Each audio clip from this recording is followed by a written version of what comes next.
You know that feeling. You spend maybe a Sunday afternoon with family people you actually care about, and you leave just feeling utterly drained, or maybe you're frustrated, Yeah. and you can't quite put your finger on why. It's surprisingly common, actually. Hmm. And often it really boils down to these like invisible lines in our relationship, Yeah. our boundaries, or maybe the lack of them. Exactly. And what happens when those get crossed? Right. So in this deep dive, we're going to, explore the complexities of family boundaries, especially when those lines get tested or nudged or sometimes just flat out ignored. Yeah. And we'll be drawing on insights from experts in psychology, but also real life experiences, stuff people have shared navigating these exact challenges. Okay. So to really dig into this, we've looked at some pretty fascinating stuff. There's Dr. Ofer Zur's work on therapeutic boundaries Mm-hmm. Very interesting. and a really insightful discussion that happened on Reddit, actually, Yeah. about setting limits when, cutting family off just isn't an option. Right, which is the reality for many people. Totally. And then there are explorations of toxic family dynamics, this idea of enmeshment from places like Psych Central and Savant Care. And we've also looked at research on the impact of, let's say, toxic parenting styles on how kids develop. Okay. But the goal here isn't just to say, walk away, is it? No, definitely not. Our aim isn't about cutting family off. It's more about understanding how you can create healthier dynamics, healthier interactions, and really protect your own well-being within the relationships you have. Okay. So we'll unpack the difference between, say, healthy boundaries and maybe rigid walls, and really importantly, share some practical strategies, things you can actually try. Okay, let's unpack that word then. Boundaries.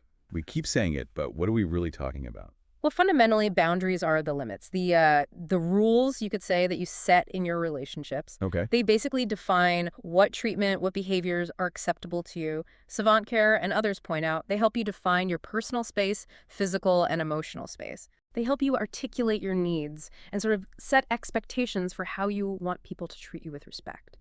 Think of them like the rules of engagement for your relationships. That makes sense. Right. Having a clear sense of what's okay and being able to say it. Now, you mentioned Dr. Zur talks about boundary crossings versus violations in therapy. How does that apply to family?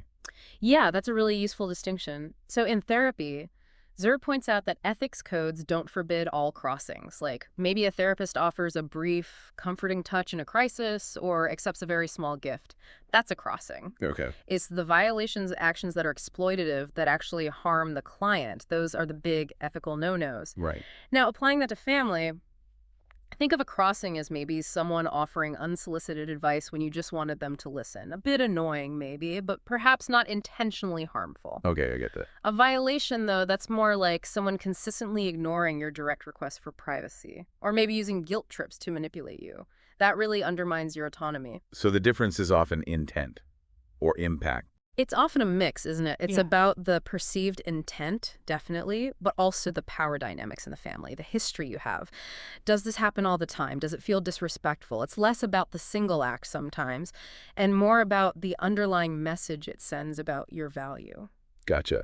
So setting boundaries in a family context is really about protecting that personal space, physical and emotional, so you can feel like yourself. Exactly. Our sources really emphasize this. Boundaries help establish appropriate roles. Who's responsible for what?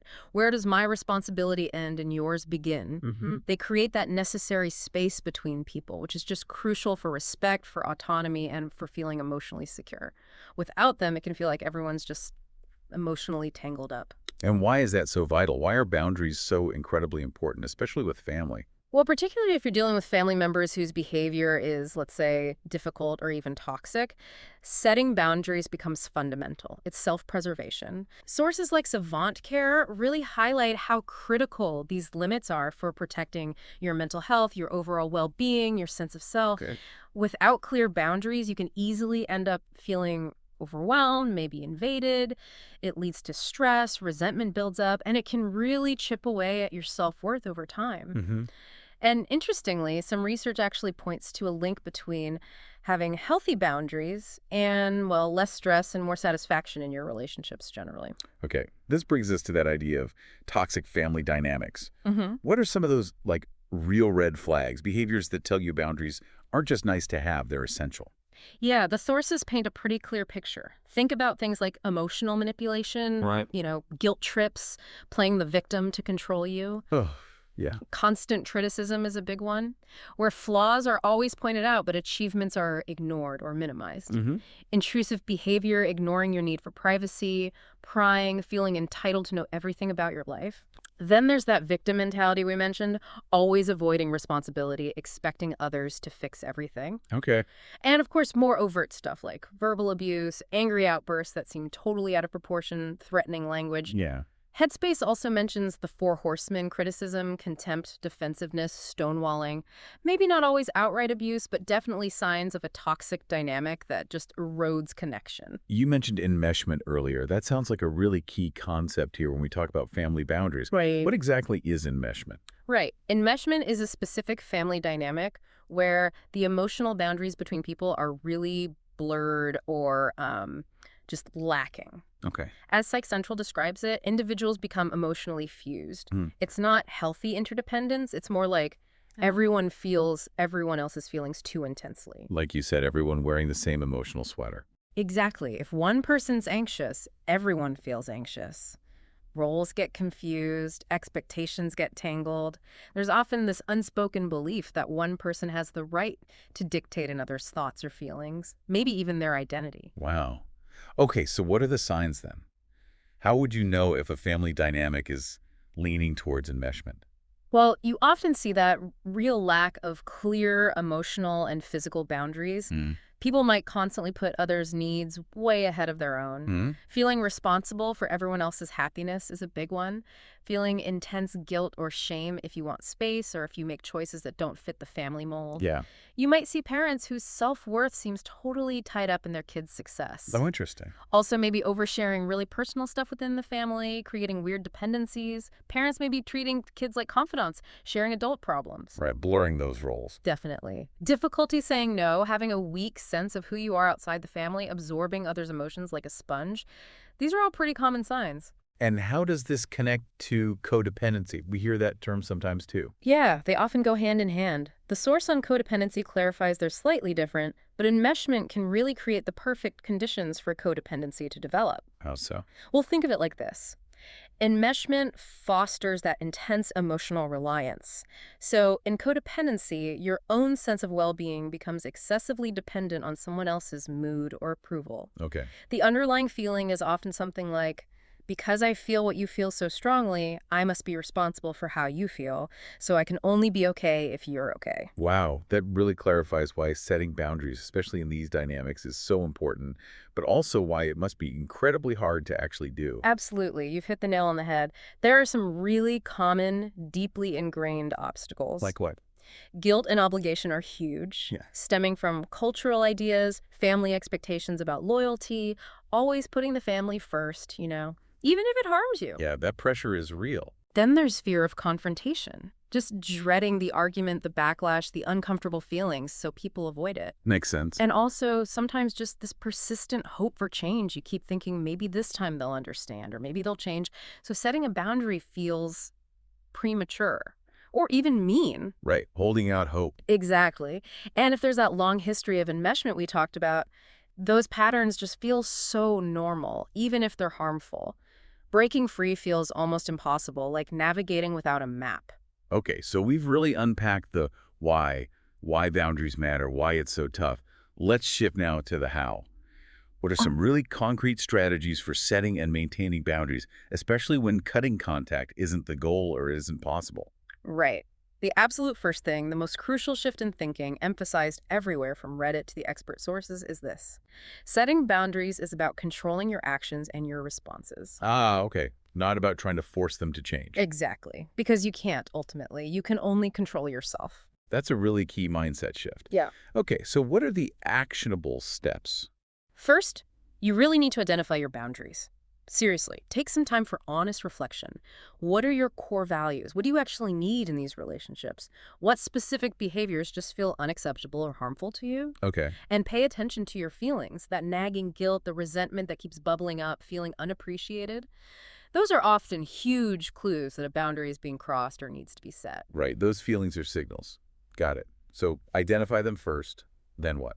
Then, the next step is to communicate them assertively, clearly, firmly, but also respectfully.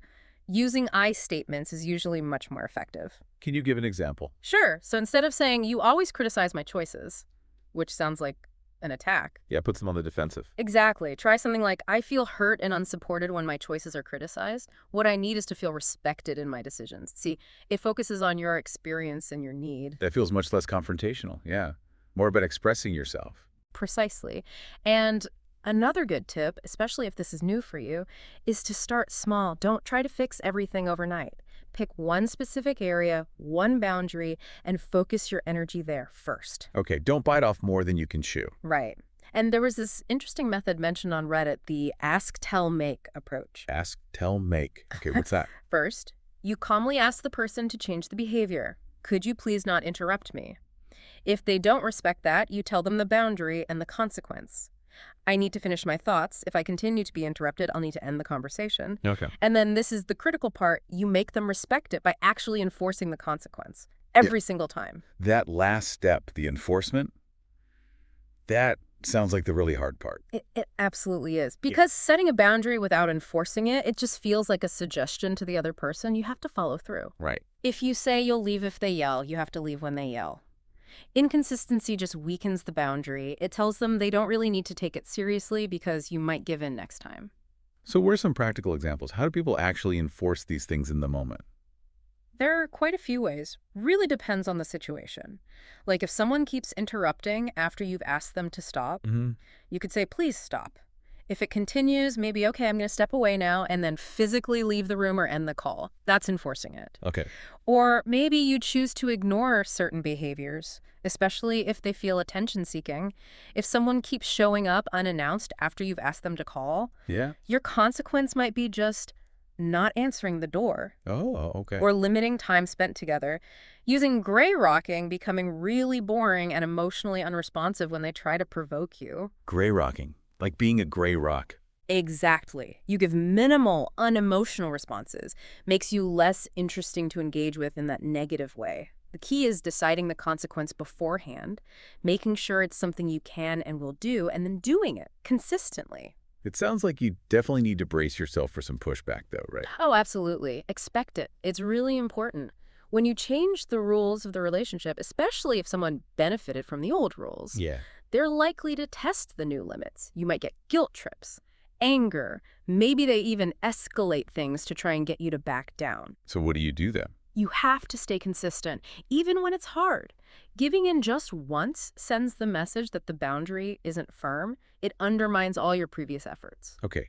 But what if the boundary crossing is really constant or feels really intense, even with your best efforts? In those tougher situations, limiting contact might become necessary to protect yourself, even if cutting them off completely isn't the plan. So like seeing them less often.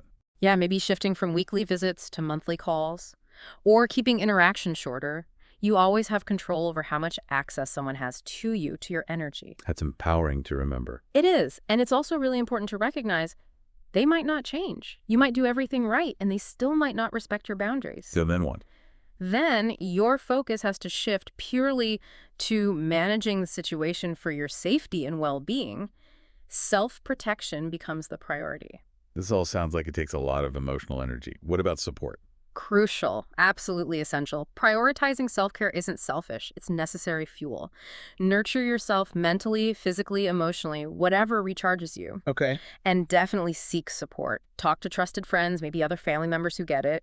And therapy can be incredibly helpful. How so?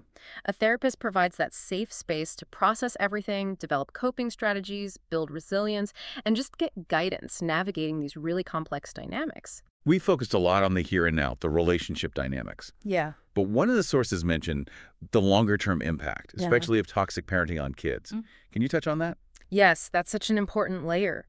The research highlights that when parents consistently fail to meet a child's basic needs, physical, emotional, psychological, and routinely ignore their boundaries, Yeah. it can really inhibit healthy growth. It can lead to actual psychological injuries, even trauma, with effects that last a long time. Wow. And sadly, these patterns can become intergenerational. Kids raised in these environments might unknowingly repeat the same patterns in their own relationships with their own kids. So breaking the cycle is key.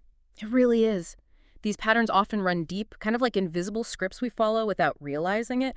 Recognizing them is the first step to rewriting them. It just really underscores how vital this boundary work is. Absolutely. And it circles back to that core idea.